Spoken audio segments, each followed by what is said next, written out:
Zase obdivovali auto, pýtali sa, kde som bol, dal som vizitku z Vetaku. O, bravo, choď. Takže to je katastrofa. No a teraz vlastne idem do Srbska a rýchlo domov. Takže prešiel som do Srbska, hneď za hranicou 2-3 km je nabíjačka. Tak som sa rozhodol, že to dobijem, to jedno nabíjanie prežijem. Aj tak si potrebujem nakúpiť ešte vodu, niečo na cestu a potom, aby som čo najdlhšie išiel bez prestávky.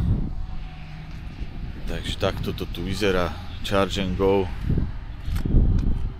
63,3 kW to dáva.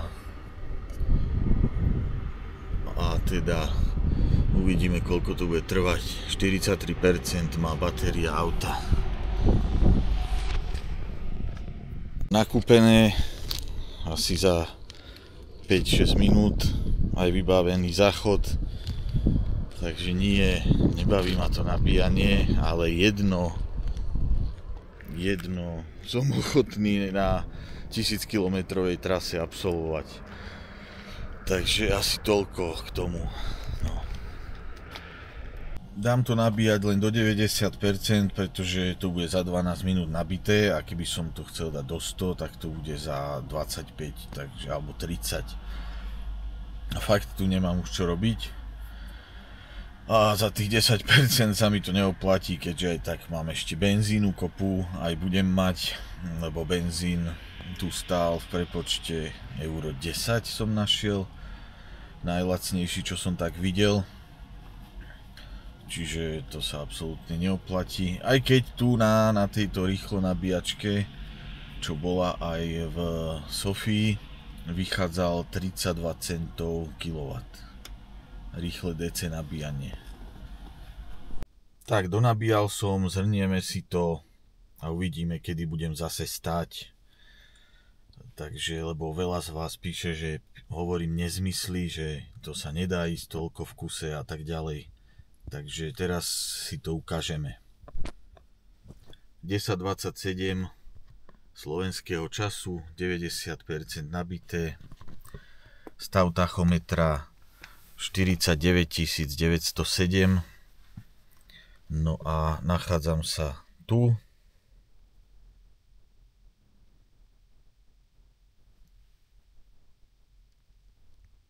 Čiže Bulharsko, srbská hranica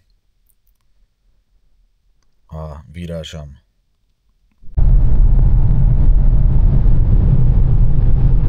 Idem len rýchlo dotankovať, aby sa nepovedalo, lebo som vypil 2 kávy a potrebujem ísť na záchod. No a je 12:34, aby sme si to upresnili a uvidíme, kedy pôjdem ďalej. 12:38, mám natankovaných 36,5 litra. Vyšlo to nejak 61 €. Takže minimálne zdržanie a pokračujem ďalej s plnou nádržou. Takže asi tak. Som 36 km od Belehradu. Práve sa vlastne vybila batéria, alebo teda má 14% a pôjdem ďalej už iba na benzín. Zatiaľ je štatistika taká, že doteraz bola priemerná spotreba benzínu 7,6, priemerná rýchlosť 106. Tak som zvedavý, ako sa to ukáže na konci. Mám pred sebou ešte zhruba 600 km domov, tak uvidíme, nabíjať nebudem. Teraz ďalší radar schovaný pod mostom. Neviem, či som už stihol. Uvidíme za chvíľočku. Teraz tu bude mýtnica, tak som zvedavý, či ma zastavia.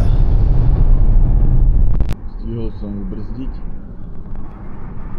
Takto čakajú vždy na mýtnici. No ale super. Ale oni to do 10 neriešia a predo mnou bolo auto, tak som stihol zabrzdiť. No a máme tu taký výsledoček teraz. cez celé Srbsko 546 km a mne to trvalo presne 4 hodiny namiesto 5:20. Takže myslím si, že super čas. Nehľadel som na spotrebu ani na nič, ale ušetril som 1:20. A vlastne za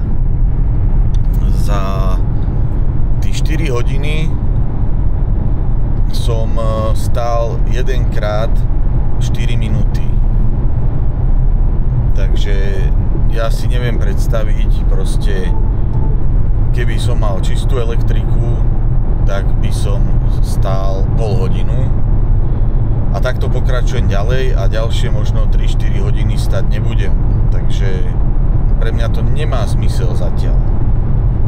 Ešte štatistika od Sofie: 576 km a priemerná rýchlosť 113 a spotreba, teda už som išiel od polky Srbska len čisto na benzín a zatiaľ je 8,8. Mám štatistiku vlastne, čo idem čisto na benzín, priemerná rýchlosť 127 a 10,4 spotreba, s tým, že teda je to bez elektriny.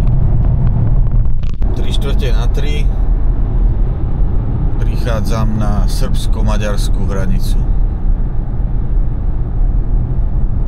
To Maďari robia vždy problémy, lebo akože vstupujeme do Únie, dobre, však nech si kontrolujú tam tých Turkov a neviem koho, tak uvidím, koľko sa tu zdržím. Prechodiť na Vojahu tam, kde Vojah nevideli, lebo tuto zase na hranici Srbi sa tam rozbehli. Jaké je to auto? Hovorím, jak môj bulharský kamarát povedal, to je kitajský kozmos. Obzerali to tam, masakér, a samozrejme pozrel len na občiansky. Dobre, choď. Dával primitív, že mám cúvať, že potrebuje veľa priestoru, ale však to je klasika u Maďarov. Zas celé auto pozerať, všetky šuplíky. A musel som 2 metre cúvať, zase ešte mi tu vynadal. Primitívny sa robí dôležitý.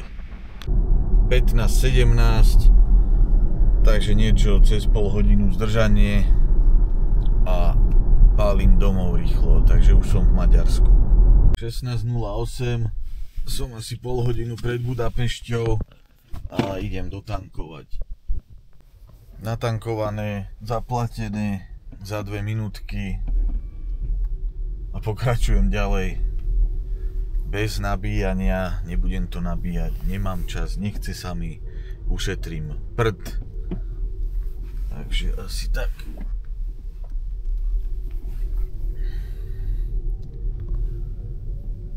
No a od Sofie mám za sebou 707 km.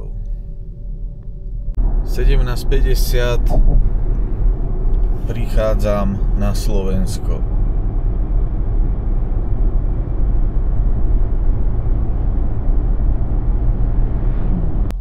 Tak som doma. Od Sofie 981 km, priemerná rýchlosť 96 a zhruba od polovice Srbska som išiel čisto na benzín a teda nešiel som bohvie jak predpisovo, veď to ste videli, a priemerka je 8,8 benzínu, s tým, že elektrika vlastne nebola.